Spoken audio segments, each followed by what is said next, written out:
Regional, você acompanha sempre a gente de segunda a sexta-feira, neste horário da 1h30 da tarde, com as personalidades aqui da nossa região, personalidades do Brasil, aqui pelas bancadas do painel, discutindo, debatendo, aprofundando os temas, os assuntos, a pauta aqui da nossa região metropolitana e, claro, os temas de interesse nacional também. Como sempre, o telefone está aberto para você entrar em contato com a gente, para você participar conosco com a sua pergunta, com a sua opinião, enfim, 30 14 52 81.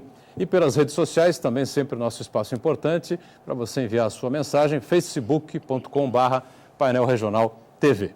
Nessa edição, já temos aqui a presença de dois médicos, para debater a saúde aqui na cidade, a saúde na região, falar sobre as suas especialidades, enfim, Tecnicamente, sempre começando aqui pela minha esquerda, Estou com prazer recebendo aqui o Dr. Antônio Carlos Glela, médico neurocirurgião, Uma das especialidades mais delicadas, sem dúvida alguma, E à direita também aqui com a gente, outra especialidade delicada também, cirurgião oftalmologista, Dr. Luiz Roberto Colombo Barbosa, mais uma vez participa aqui conosco. Como sempre, na abertura, as manchetes dos jornais parceiros aqui do Painel Regional, no nosso dia a dia, Diário do Litoral, o DL, circulando mais uma vez aqui pela região, pela Baixada Santista inteira e trazendo aqui na capa desta sexta-feira, deixa eu centralizar um pouquinho aqui, Congresso quer mudar MP da aposentadoria, Outro drama nacional também. O presidente do Senado, Renan Calheiros, diz que intenção é alterar a progressividade e preservar o tal 85/95. Eu entrego aqui ao Dr. Glela uma edição, por favor, aqui do Diário do Litoral, e o nosso Dr. Colombo ganha também o DL desta sexta-feira, tá certo?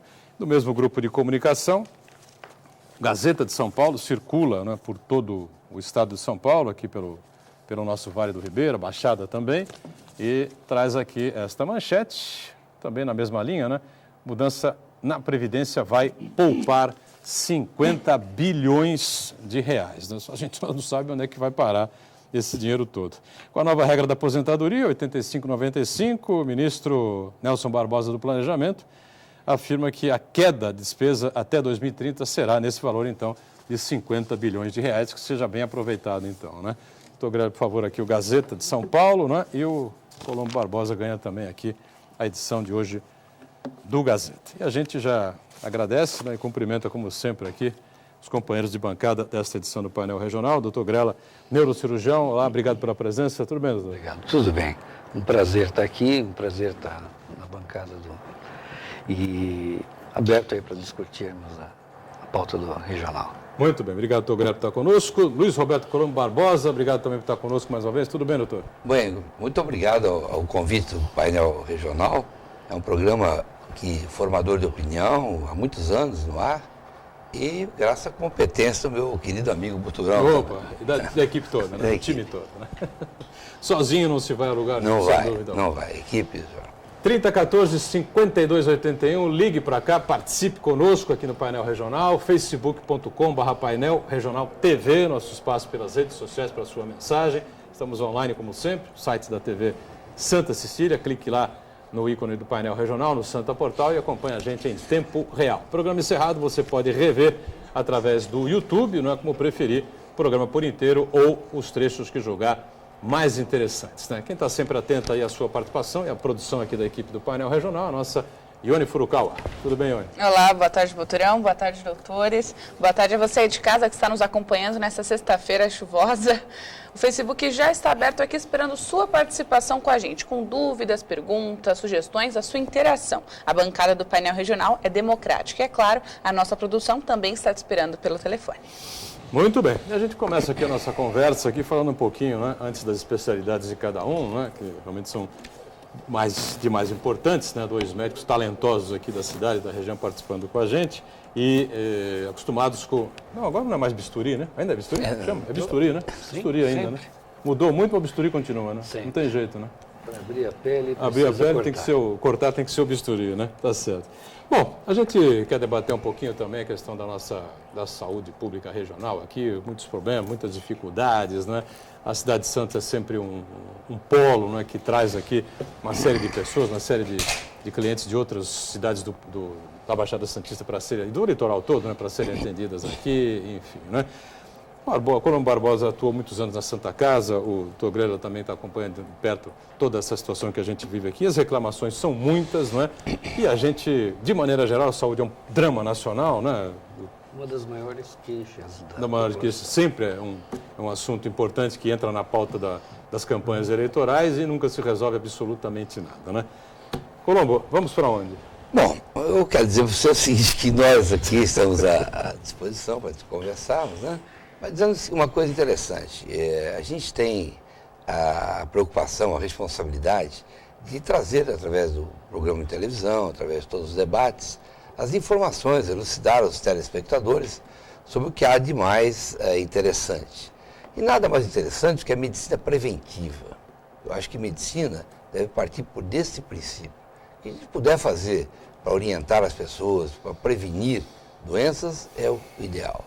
Haja visto que fizemos agora há pouco tempo, isso está no DNA do Hospital João Leis, da família, ou empresa familiar, que a gente trabalha num tripé. A parte científica e cultural, a parte saúde esportiva, no 10 km da tribuna que participamos, e fundamentalmente na parte filantrópica. E há pouco tempo fizemos uma campanha que fazemos várias ao longo dos anos, de catarata, conjuntivite, e essa que fizemos em parceria com o Instituto Neymar de Praia Grande, um instituto maravilhoso, recomendo que conheçam, que é uma instituição muito organizada, muito bonita e com um futuro brilhante. E fizemos essa campanha de combate ao glaucoma, onde a equipe do Hospital João Leis parou o hospital, nós fomos para lá, ficamos um sábado todinho, elucidando, orientando a população desse grande mal que pode levar à cegueira. É a principal causa de cegueira irreversível. Então, o glaucoma, quando diagnosticado, quando feito um tratamento correto, evita que as pessoas percam o campo visual e, consequentemente, chegam no que há de mais caótico, que é a cegueira. O Hospital Visão Laser, que é um empreendimento particular, né? Aqui do Colombo Barbosa, da família dele, né? Os filhos são médicos também, a esposa, enfim, faz essa parte preventiva. Por que a rede pública, ou não existe essa cultura no Brasil? O que eu estava dizendo para você, está faltando, no meu modo de entender, mais seriedade, mais vontade de resolver os problemas. Não ficar apenas debatendo. Tem que realmente arregaçar as mangas e objetivar mais esse tipo de coisa. Então, o que eu sempre frisei aqui várias vezes, o governo tem que parar e verificar o seguinte, nós temos que fazer essas parcerias público-privadas. Existe na área privada momentos, períodos ociosos, poderiam ser aproveitados pela parte da política governamental. Então, quando nós tivermos essa consciência e linkarmos as instituições, a privada e a estatal, nós poderemos fazer realmente essas campanhas que nós fazemos há muitos anos, há 80 anos. O Hospital João Leis não é de hoje, tem 80 anos essa história, uma história muito bonita, em que todos nós trabalhamos, mas nós nunca deixamos de olhar para a parte filantrópica, a parte que precisa da gente. Não só as campanhas que fazemos, nós ajudamos também as entidades assistenciais, porque não adianta você ser um bom médico, ser um bem-sucedido. Se você não tiver olhos para realmente focar em relação às pessoas que mais precisam, você nunca vai ser um médico feliz. O médico feliz é aquele que é útil, que ajuda o seu próximo. Muito bem. Doutor Grela, como é que vê essa situação toda aí? Especialmente a sua área, evidentemente, já é uma área mais especializada, vamos dizer assim, né? Não é, né? Não? Porque, claro, é especializada porque demanda muito tempo, vocação, é uma formação muito rigorosa e assim, necessariamente realizada em centros de alta complexidade, onde médicos mais experientes transferem a sua experiência e exigem dos formandos a reprodução do conhecimento e inserção na pesquisa. Porém, a neurocirurgia, apesar desse verniz de coisa rara, ela está vinculada a quase que todas as especialidades médicas, a oftalmologia, a medicina do trauma, a clínica médica nos tumores de hipófise, nas relações entre oncologia e a neurocirurgia, que são muito próximas, e tudo isso torna essa especialidade quase que uma clínica médica. É claro que a execução das tarefas objetivas de operar a cabeça, operar a coluna, operar o nervo, é treinamento, revisão, atenção às técnicas mais recentes, atualização sempre, incorporação de tecnologia. Porém, é uma especialidade absolutamente ligada ao dia a dia da modernidade. Hoje, a gente vive uma epidemia de acidentes motociclísticos. Hoje, o acidente de moto, ele consome recursos com as vítimas ortopédicas, neurocirúrgicas, que agravam a nossa crise. Se já existem poucos recursos hospitalares, existem poucas vagas de UTI, existem poucos centros de atendimento especializados para tratar dos doentes que têm hérnias de disco, tumores na cabeça, qualquer coisa vinculada, hemorragias no cérebro, aneurismas cerebrais, hoje essa demanda de acidentes automobilísticos, fruto de uma política pública de expansão do mercado automobilístico e mais recentemente de motocicleta, de uma opção econômica do país. E desacompanhado de políticas que garantam segurança e que sejam acompanhadas de políticas educacionais, né, que eduquem o condutor, o cidadão, a respeitar e a entender que muitas vezes as atitudes inconsequentes no trânsito impedem o seu familiar de ser operado de uma cirurgia, de um tumor, de um aneurisma. Eles consomem os escassos recursos que hoje a gente tem discutido a todo momento. Falta dinheiro, falta gestão, essa é uma questão que pode ser discutida de todas as formas. Mas a gente vive hoje uma epidemia, uma verdadeira epidemia de acidente automobilístico com atropelamentos, mas a motocicleta hoje, eu sou motociclista. Opa! Mas isso não é uma acusação, é uma minha culpa, mas eu tento ser o mais responsável possível.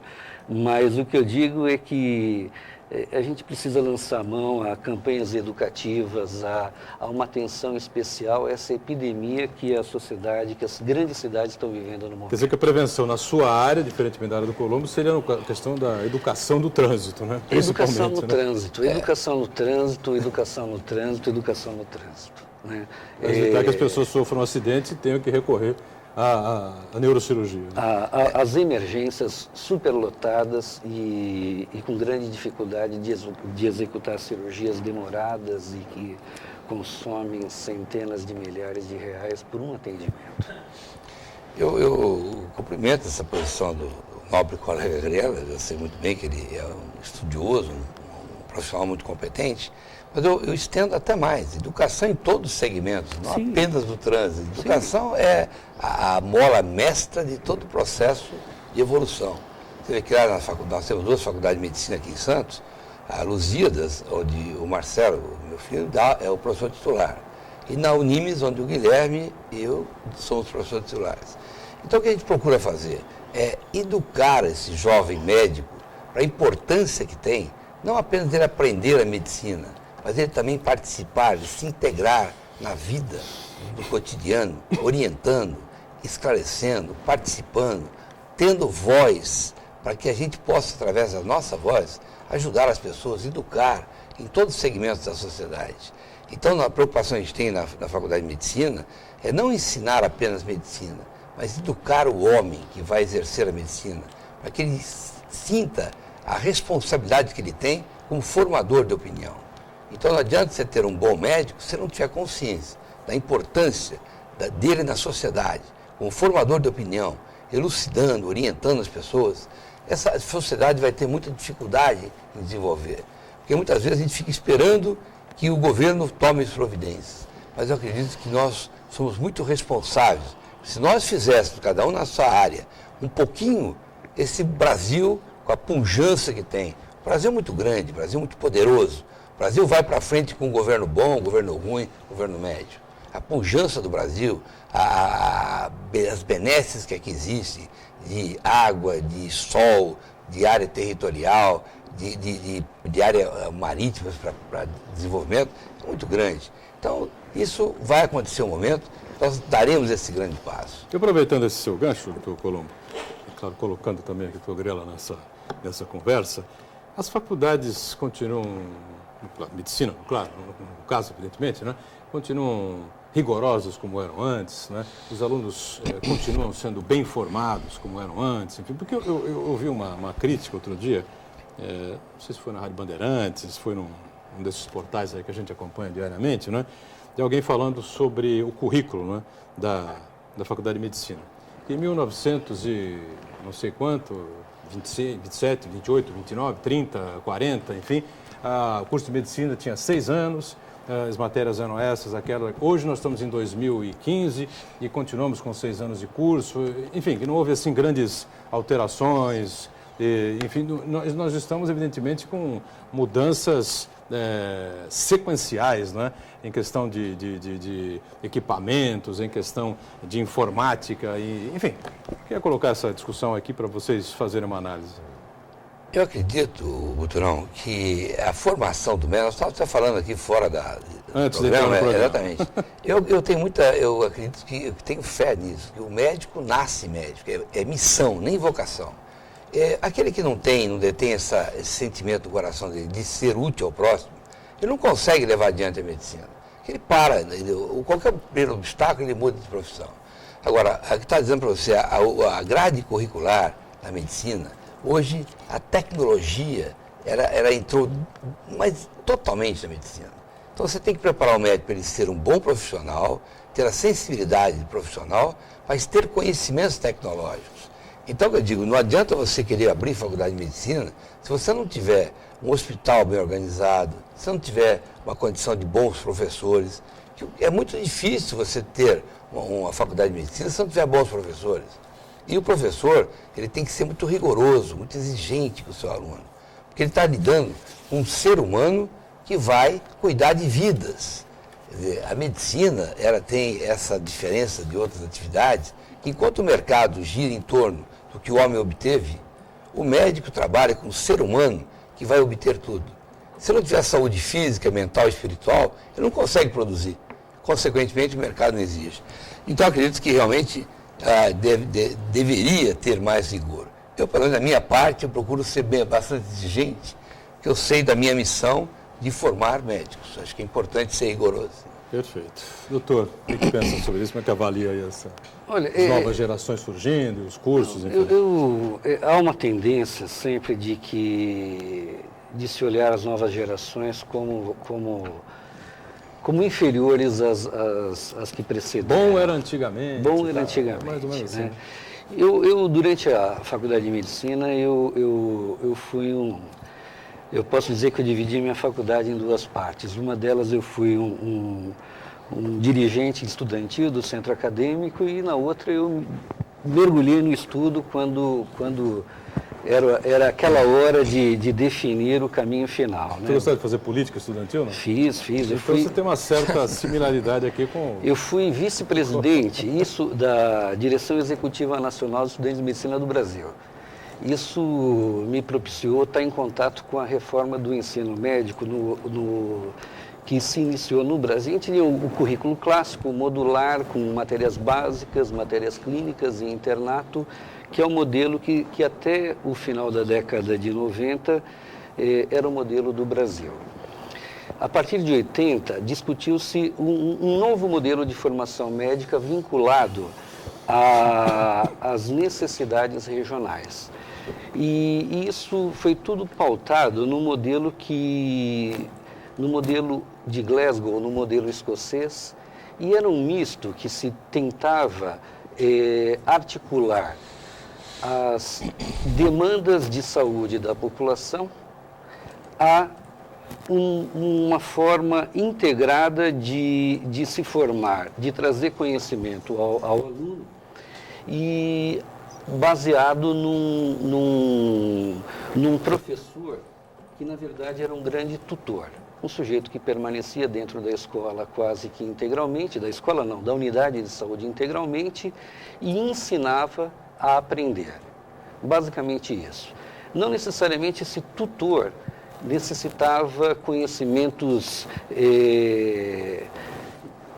Profundos? Profundos de tudo, porque isso é impossível, porque o conhecimento dobra a cada 5 anos. A informática trouxe isso, a revolução da informática trouxe uma explosão do conhecimento, mas que permitisse que o aluno aprendesse a aprender, aprendesse a se formar. Por quê? Porque eu tenho certeza, isso pode se falar com qualquer médico, tudo que você aprendeu, tudo que você fazia 5 anos atrás, depois de 5 anos, quase que não é mais utilizado. Grande parte das coisas não são mais utilizadas ou recebem um valor distinto daquilo que tinham anteriormente. Bom, em termos de equipamentos, então, nem se fala. Os equipamentos, a explosão tecnológica e o papel da indústria é modulador. Esse modelo, ele foi adotado como um modelo de algumas escolas médicas brasileiras. A escola de Marília, que era uma escola do interior de São Paulo, que foi estadualizada na década de 90, adota esse modelo. E isso é uma resposta a essa fragmentação do conhecimento que ocorre no modelo clássico. Hoje, a maior parte das escolas médicas, eu tenho a felicidade, estávamos conversando, de ter um filho no primeiro ano de medicina numa escola federal. Hoje há uma necessária e clara integração do ciclo básico com o ciclo clínico, num novo modelo de escola médica de conhecimento que aproxima o aluno da realidade e ensina a aprender. Hoje o grande desafio do médico é compreender quais são as ferramentas úteis que ele tem à disposição. A gente vive pressões de mercado, o propagandista, o vendedor, o plano de saúde, alguém sempre quer interferir na forma como você vai trabalhar. O grande desafio é conseguir ter ferramentas, e essas ferramentas hoje existem, é pautada numa metodologia de avaliação dos trabalhos científicos, numa valoração que uma grande ferramenta surgida na década de 90 na Inglaterra nos trouxe e nos municiou para poder fazer frente a essas pressões de mercado ou essas informações duvidosas. É a chamada medicina baseada em evidência. Vou fazer o rápido intervalo, a gente segue daqui a pouquinho com essa conversa interessante, né? E uma perguntinha aqui, muita gente fala, muita gente reclama, o médico não toca mais no paciente, é assim? Vamos para o intervalo? E lembrando aqui uma informação importante da Prefeitura de Santos, que diz que a música vai invadir as ruas do Centro Histórico durante o Festival Santos Café, de 9 a 12 de julho, não é? Com blues, MPB, jazz, samba, choro e também bossa nova. Na Rua do Comércio estará o palco principal desse evento, portanto, de 9 a 12 de julho, o Festival Santos Café. Intervalo, já a gente volta.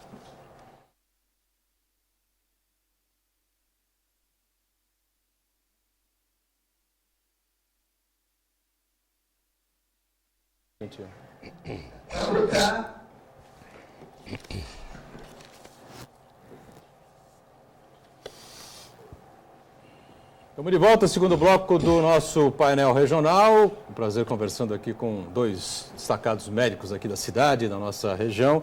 Aqui à esquerda, o doutor Antônio Carlos Grella, neurocirurgião, e aqui à minha direita, o doutor Colombo Barbosa, não é? Luiz Roberto Colombo Barbosa, oftalmologista, diretor clínico da Visão Laser, Hospital Visão Laser, tá certo? A Ione já atenta aí com algumas participações importantes, algumas perguntas dos nossos telespectadores já na sequência. A gente falava sobre, no final do bloco passado, sobre as universidades, as faculdades, enfim, né? Como é que vai a formação aí dos nossos médicos, né? E eu queria entrar num outro tema rapidamente, que a gente acompanha muita reclamação aqui na cidade, muita reclamação aqui na região e até em outros lugares, que é a questão do pronto atendimento, né? O pronto-socorro, enfim, né? E muita gente diz o seguinte, olha, uma coisa é chegar no pronto-socorro, né, e você encontrar, assim, um cidadão, né, grisalhinho, né, com o cabelo já indo embora. Outra coisa é encontrar um grisalho de óculos, enfim, né, com uma postura. O cara entra, encontra aquela meninada, aquela molecada dando plantão, enfim. Pode ser que se encontre um excelente profissional, não é? Que vem ali, mas é um jovem que, evidentemente, na faixa de 29, 30 anos e tem uma corrida pequena ainda, né? Colombo, como é que Por que se explica isso? Como é que se explica essa coisa aí e essas reclamações constantes, os problemas que nós vamos tendo no pronto atendimento, que não são poucos? O pronto atendimento é a porta de entrada do hospital geral. O que acontece é o seguinte, em todos os lugares do mundo, o pronto atendimento é realizado por médicos, como você falou, mais experientes, com uma gama de conhecimento maior, porque ali está entrando alguém numa situação de urgências e muitas vezes de emergência, caso muito mais grave.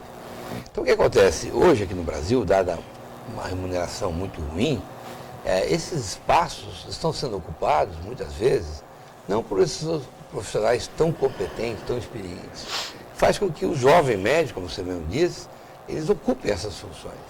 Não que eles não tenham competência, não que eles sejam bons médicos, são muitas vezes. Talvez falte a eles um pouco da experiência, da vivência, saber como desencadear aquele processo de uma forma mais objetiva, que ali está em risco de vida. Então esse processo tem que ser revisto também. Enfim, eu acho que tudo tem solução. Eu sou um otimista, um esperançoso, mas a gente tem que estar conversando entre a iniciativa privada e a iniciativa estatal. Então não vamos nunca chegar a um acordo. Coloca-se uma barreira tão grande entre os dois, que a privada parece que é mercenário, a estatal parece que é dona absoluta da situação. Isso é muito ruim, porque o objetivo maior, que é o paciente, ele fica sempre sofrendo. E nós queremos, os dois, que é composto por médicos, os dois lados querem um entendimento, um acordo. Está faltando a vontade política de aproximar, de unir, para que a gente possa seguir adiante. Doutor Grela, o que pensa dessa questão do pronto atendimento, pronto-socorros aqui, as reclamações inúmeras, imensas que a gente tem? Vai de encontro à maior queixa da população em todas as enquetes sobre dificuldades. E isso tem um viés. Sem dúvida, não é atrativo ao médico, na grande maioria das vezes, trabalhar no pronto-socorro. É uma atividade de grande exposição a risco, de grande responsabilidade, que necessita de uma formação continuada, de recursos disponíveis naquele momento para que se resolvam, muitas vezes, questões de vida e morte, e raras são as circunstâncias, os locais onde você tem condição de prestar integralmente atendimento de urgência nesse país. A divisão de público e privado, eu diria que o que atrai ao médico ao bom médico são boas condições de trabalho. Trabalhei durante muito tempo na Santa Casa de São Paulo, ganhando quase nada, e me mantinha lá, morava em São Paulo, trabalhava lá, depois aqui em Santos ainda, continuei trabalhando durante um tempo, mas o que move é a possibilidade de você fazer o seu trabalho integralmente. Porque é imensamente doloroso você saber o que fazer e não poder fazer. Esse Falta de estrutura para realizar um bom trabalho. Então, independente de privado ou público, os hospitais e escolas das grandes escolas médicas possuem serviços de urgência à semelhança de serviços de urgência de cidades norte-americanas, do primeiro mundo, norte-americanas, inglesas, espanholas, italianas. Por quê? Porque ali concentra o médico bem formado, não só pela questão financeira, que é muito importante, e para isso é necessário políticas públicas que criem carreiras e que permitam a fixação de médicos experientes dentro da unidade de urgência com condições técnicas para isso. Esse é um ponto. E no Brasil é a inversão de tudo. Se é a principal queixa da população a ineficiência da saúde pública, também a saúde é um bem difícil de avaliar.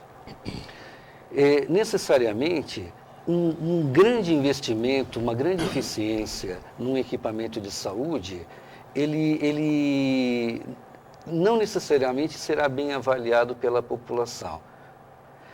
Isso move muitos políticos a fazer investimentos parciais, a não tentar, na verdade, não ousar resolver tecnicamente, com estruturação, com números, com dados técnicos,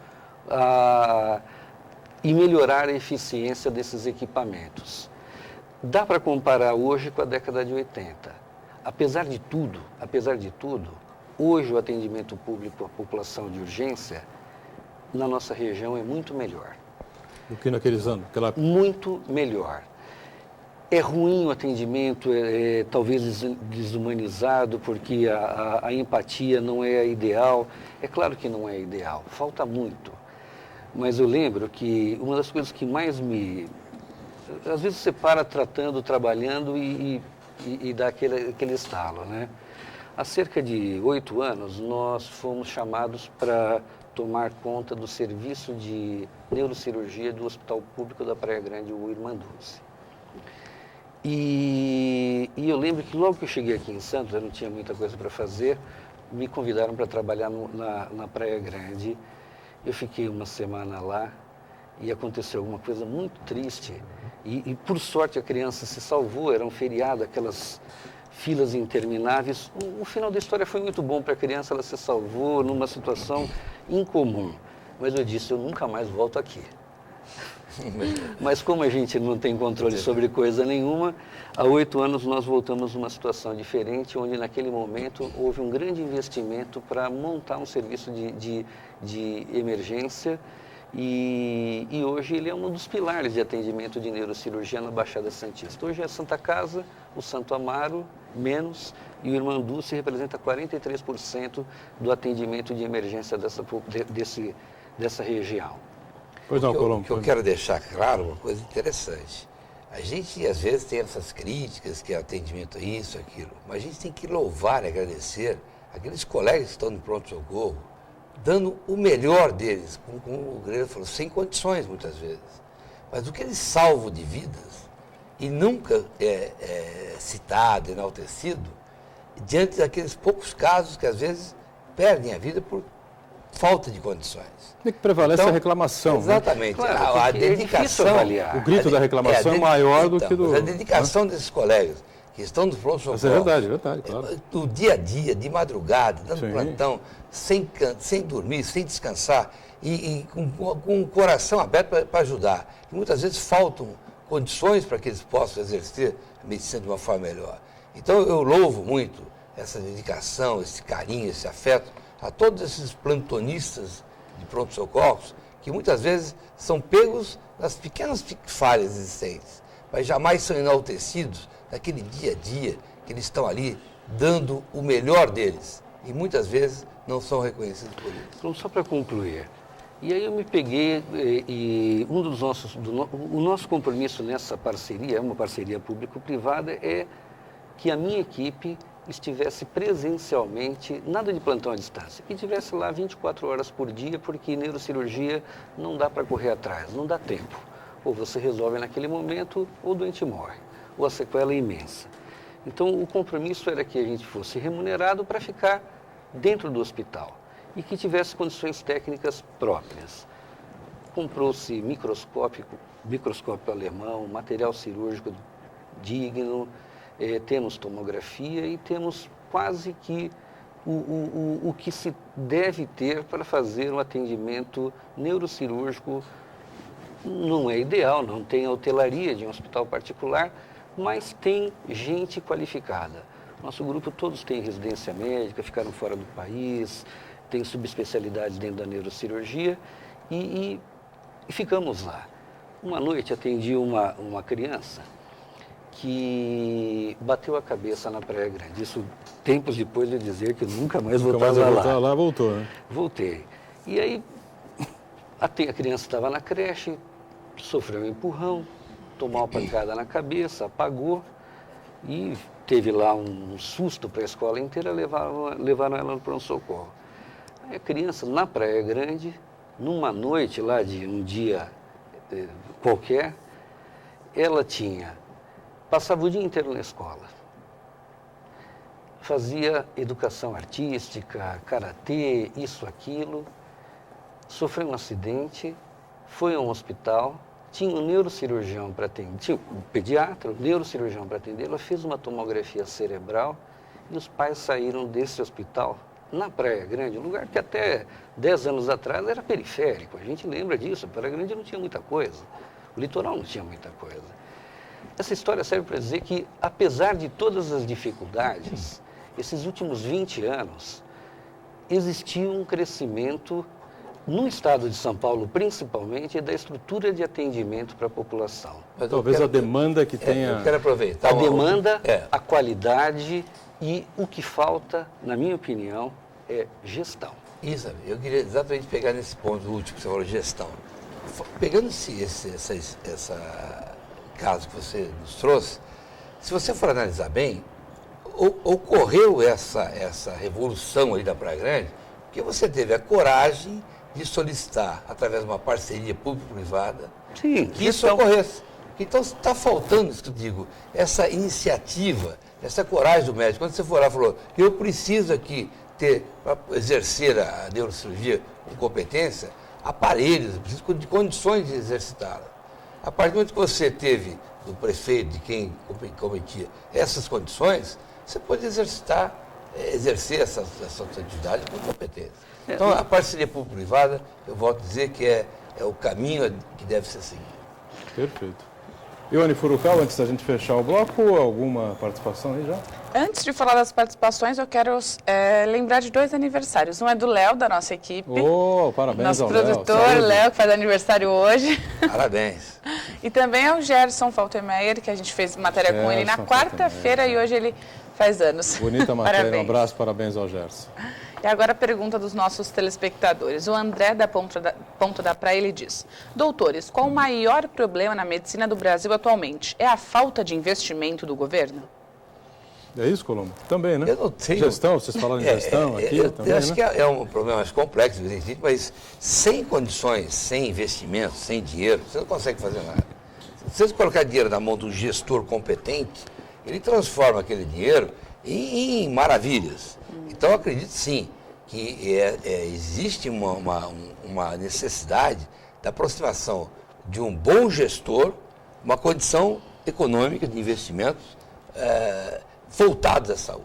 Minimamente razoável. Né? Isso não tem a menor dúvida. E dinheiro tem. Falta a vontade desse dinheiro chegar a quem realmente precisa, que é a saúde pública. Para completar, doutor? Sim, é importante dizer que no Brasil hoje, a gente pode dividir o atendimento médico na medicina básica, de atenção primária, onde o médico está ao lado do doente, mais ou menos aquilo que o Mais Médico se propõe a solucionar. Certo ou errado, esse setor é o setor mais deficiente e difícil de resolver e que tem o maior impacto sobre a saúde da população como um todo. O setor de atenção intermediário, que é cirurgia geral, ginecologia, esse é um atendimento intermediário entre ambulatorial e hospitalar, de baixa complexidade, e o Brasil caminha para melhorar esse atendimento, principalmente nas cidades médias do interior paulista. Isso está muito bem estruturado. A Baixada Santista está um pouco atrasada, mas vai chegar lá. O atendimento de alta complexidade, que envolve neurocirurgia, cirurgias oftalmológicas, cirurgia cardíaca, ortopedia, existe uma política nacional bastante eficiente. E hoje a Sociedade Brasileira de Neurocirurgia participa dessas políticas de gestão dos hospitais de alta complexidade. Não é por falta de dinheiro, é por falta de gestão. Essa questão que está se discutindo recentemente das próteses, ela aborda o custo geral dessa operação e ela é fundamental. A eficiência, ela precisa surgir com a melhora dos mecanismos de controle. E o nome disso tudo é gestão. Perfeito. Mais um intervalinho aqui no painel regional, voltamos já já. Uma ideia que eu estava dizendo antes. Nós temos que ter duas faculdades de medicina. Uma voltada para a clínica, outra para o hospitalista normal. E a clínica se forma mais... Muito bem, nós estamos agora com o terceiro e último bloco aqui do nosso painel regional. Aqui à esquerda, com o Dr. Luiz Gasparini, que chegou agora para participar conosco, médico também, radiologista da Mega Imagem, ao lado do Dr. Antônio Carlos Grela, que está com a gente aqui, não é? Médico especialista em neurocirurgião, não é? E o nosso Luiz Roberto Colombo Barbosa, oftalmologista, diretor-presidente do Hospital Visão Laser. Como a gente debateu muito o problema do atendimento ao público, então eu vi aqui, a gente já conversando durante o intervalo, o Gasparini tem também a sua teoria para tentar minimizar a dificuldade que o Brasil, que o Brasil vive nessa área, né, doutor? Prazer recebê-lo aqui também. Tudo bem, Gasparini? Obrigado, boa tarde a todos. A ideia não é minha, né? A África do Sul é um país muito semelhante ao nosso e eles têm um gasto com saúde muito menor do que a gente. E a grande mudança que foi feita, se não me engano foi em 2005, eles mudaram a maneira como se faz o pagamento pelos serviços de saúde. Então, o pagamento é feito de acordo com o resultado. E isso é muito bacana porque dá reforço para os médicos e para as clínicas que trabalham com alta eficiência e com bons resultados, acaba criando ilhas de excelência em várias especialidades. E isso acaba reduzindo o custo com exames desnecessários, complicações de procedimentos. Então, se você tem profissionais capacitados, trabalhando com menores taxas de complicação, com bons resultados, com eficiência, né, você acaba reduzindo o custo e você acaba tendo a premiação daqueles que trabalham direito e aqueles que não estão adequados, eles vão ter que correr atrás de alguma maneira, porque senão eles não vão receber, né? Eu achei bem interessante essa ideia, porque a tecnologia está aí, assim, a tecnologia está aberta. Você pode gastar o quanto você quiser com tecnologia, mas nem sempre só a tecnologia significa resultado. Então é importante você ter especialistas, né? Pessoas que estão bem dentro da área para poder escolher o método, às vezes caro, mas eficiente para aquele caso, né? E deixar de pedir um método caro e sofisticado para um caso que não precisa, né? E isso traz uma economia muito grande e, com certeza, com isso vai sobrar mais recursos para fazer outros investimentos em saúde. Eu achei muito interessante. O Brasil ainda está num sistema de pagamento médico por procedimento. Então, se o médico consegue um bom resultado ou não consegue, ele não tem diferença em termos de recebimento. Claro, tem todo um sofrimento, uma dor de cabeça, né? O médico sofre muito quando tem uma dificuldade num caso, né? A gente sabe disso. Mas, de qualquer forma, sim, quando você coloca o prêmio pelo bom resultado, eu acho que você acaba criando essas ilhas de eficiência, clínicas de especialidade, né? Que no Brasil a gente já tem, né? Só que, às vezes, fica meio assim misturado. Clínicas muito boas com clínicas não tão muito boas, e o recebimento é o mesmo, né? Então, eu não sei como é que os colegas veem, mas é injusto, né? Por exemplo, você pega um colega que estuda 10 anos, 15 anos. Não, que faz uma escola especial, vai para o exterior. Exatamente. Investe dinheiro, tempo com a família. A premiação dele é a mesma do econômica, né? Econômica, do que um recém-formado, né? Então, assim... E na minha área, por exemplo, a gente tem, assim, desde o aparelho XYZ, que é super tecnológico, que dá boas imagens, como um pé de boi que você... Desculpa falar. Pé de boi. Pé de boi. Um aparelho assim que você troca o seu carro por ele, se bobear. E o convênio vai pagar igual. É esquisito isso. Não, é um paradoxo da falta de gestão. E gestão parece um espírito acorporal. Não é. Ela é metodologia, ela é ciência, ela é estruturas que fazem a leitura de resultado, que fazem a leitura do custo e que dizem que, por exemplo, gastar mais em determinado momento retorna o doente à sociedade mais rapidamente, retorna para a família. O bem que você quer é que a pessoa volte bem. Claro. Ó, só para se ter uma ideia como a gente está na saúde, a Toyota implementou os padrões de qualidade da indústria já desde o começo do século, né? Foi na verdade, o inventor da linha aperfeiçoou o Ford. Isso, qualidade, né? Eficiência. Isso está chegando na saúde agora. Colombo, foi não? A gente está engatinhando, mas graças a Deus que chegou, graças a Deus que chegou. Essa colocação acho pertinente, interessantíssima, não tem dúvida. Mas eu vejo o seguinte, são duas discussões. Quer dizer, eu acho que volta a frisar da medicina privada e a estatal. Se nós não tivermos o plano de carreira para que o médico possa ter os benefícios, os reconhecimentos, ele vai galgar esses degraus a partir da competência dele, a meritocracia. Então, é uma coisa que isso tem que ser em pauta. Sem dúvida. E outra discussão em relação à parte de medicina privada, está dizendo, a tecnologia, eu concordo contigo. Os aparelhos, como frisaram, vocês que têm o top e tem o Pé de boi. Pé de boi. Eu acho que vocês estão dizendo. Mas existe. Eu acho que tem que ser realmente revisto aí. Mas o que eu acho interessante é também essa colocação que você fez, Gasparini, que a semelhança do Brasil com a África do Sul. Eu tive na África do Sul, eu vejo que não é tão assim. A África do Sul são 3 cidades importantes. O Brasil é um continente. O Brasil, quer dizer, nós temos 200 milhões de habitantes. Quer dizer, o SUS, eu tenho dó de quem, do político que administra aí o SUS, Não, uma complexidade enorme. Talvez a distribuição de renda seja Parecido. se aproxime. Porque você vê. Não, é diferente, com certeza. Exatamente, Sim, são sim. parâmetros diferentes. Você pode de premissa diferente, o resultado é diferente. Então, a ideia é louvável, mas eu tenho a impressão que a gente aqui devia pautar dessa forma.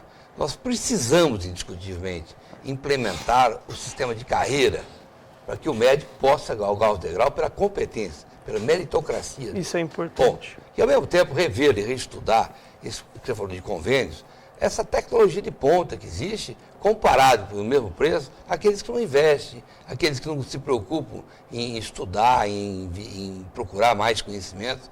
Na área de oftalmologia, está dizendo, a gente tem esse DNA na nossa empresa de 80 anos, isso não é de 2 anos, 10 anos, 80, meu pai foi um dos primeiros oftalmologistas no Brasil. Meu pai, eu, minha mulher, meus filhos, todos galgando doutorado, enfim, investimentos enormes.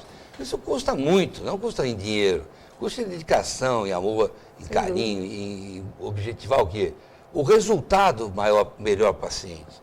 Então a tecnologia, as pessoas têm que entender exatamente isso.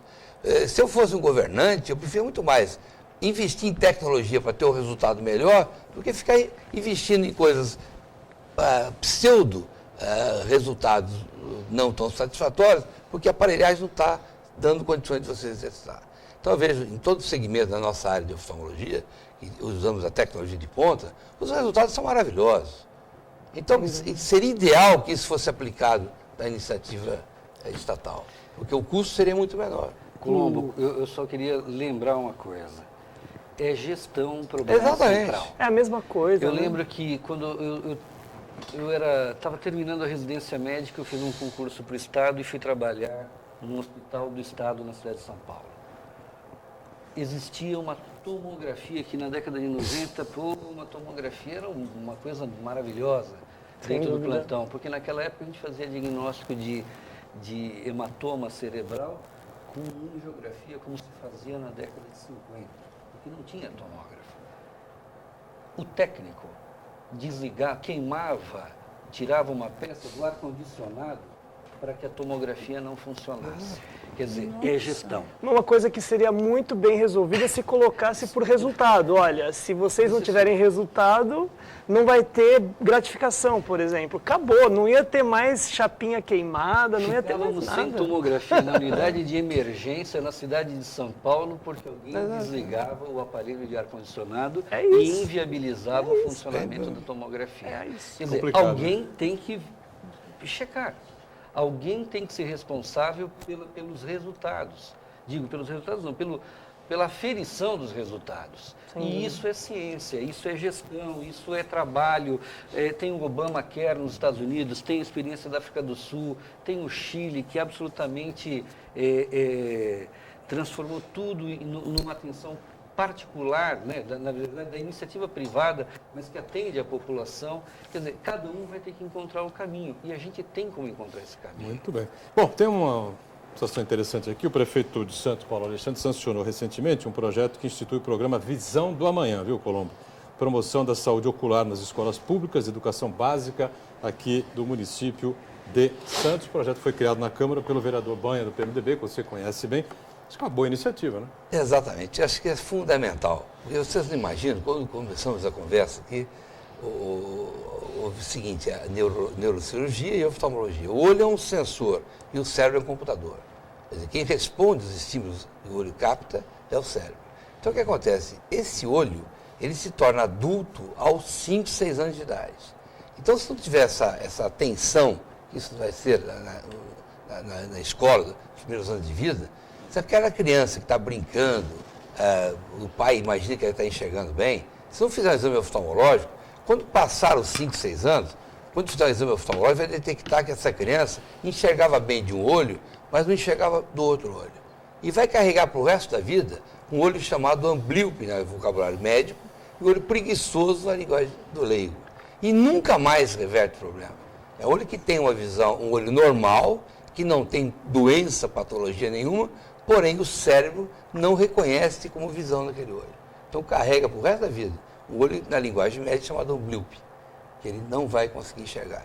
Esse projeto interessante vai fazer com que as crianças sejam obrigatoriamente atendidas numa idade que você tem condições de reverter esse problema. Parabéns ao Banha, nós viemos conversando há um tempo sobre isso, e hoje eu vejo materializado algo que eu tenho falado há muitos anos, e se eu sair daqui com essa mensagem passada, eu estou pleno e feliz. Ione, alguma participação aí antes da gente ir para o encerramento? Não? Temos sim, pergunta do Uriel Vilas Boas. Ele diz: qual o método usado nas faculdades da área da saúde para que os profissionais tenham um comportamento exemplar com relação à bebida, fumo e droga? Qual a opinião dos doutores? Não entendi bem a pergunta do Uriel, não, mas deu para entender aí, não? Claro. Deu? Então tá bom. Vamos lá. Eu acho que ele está abordando esses escândalos que estão na mídia recentemente, onde, inclusive, estupro nas festas de faculdade de medicina. Ah, bom. Tá. O que a gente tem que entender é que isso não é da faculdade de medicina, é dessa sociedade doente que abusa de droga, que trata a sexualidade de forma leviana, que abusa do álcool. E que o estudante de medicina nada mais é do que mais um cidadão inserido no torto, contexto social. Assim como existe Claro. em toda a sociedade. É claro que isso vai um pouco além, porque o papel do médico, o médico precisa ser cunhado dentro da faculdade com valores de toda a natureza e que o aproximem do humanismo e não do satanismo, se é que essa palavra é adequada. O que a gente precisa é aproximar, eu acho que essa questão é insolúvel, ela está dentro da sociedade, porém, é fundamental não banalizar o abuso da droga, não banalizar a loucura e premiar a vocação, premiar o humanismo. Eu vejo da seguinte forma, tem 2 segmentos aí. Educação, você tem em casa, de berço. Isso aí. Tá? Então, isso é fundamental. O aluno da faculdade de medicina, que chega, se não tiver uma educação de berço, não é o professor que vai dar essa educação para ele. No colégio, na faculdade, você ensina cultura, você ensina para ele elementos, vai fazer com que ele possa desenvolver aquele talento que ele tem, aquela vocação que ele tem, aquela missão, como eu falei no começo. Mas não confundir educação, que é de berço, com cultura, que é dado na escola. Gasparini, só para encerrar então. Eu acho muito interessante esse assunto, eu acho que isso não é só do estudante de medicina, é de todos, e eu acho que o papel da prevenção é muito importante. E para você fazer prevenção, é muito bom você dar exemplos. Então, assim, eu conheço algumas instituições de educação em que eles trazem pessoas que tiveram problemas com drogas e mostram o impacto, o depoimento dessa pessoa do impacto jovem, o impacto disso na família, na vida. E eu acho que a prevenção é muito importante. Eu conheço uma faculdade de medicina que no primeiro dia de aula, o diretor explicou problema com bebida, que perdeu um aluno, na verdade perdeu a namorada de um aluno num acidente depois de uma festa que o rapaz bebeu e foi dirigir. Então tem coisas que são muito básicas e às vezes uma aula, uma demonstração, um depoimento faz a prevenção de muito problema no futuro. Em cima do que você está dizendo, eu quando começo a minha aula no ano letivo na faculdade, eu digo o seguinte, nós trabalhamos num tripé. Esse tripé é constituído de respeito a vocês, alunos, que galgaram esse estágio. Segundo, respeito aos professores que estão aqui para trazer conhecimento. E terceiro, respeito aos provedores, os pais, que permitiram que vocês fizessem isso. Então a palavra-chave é o respeito.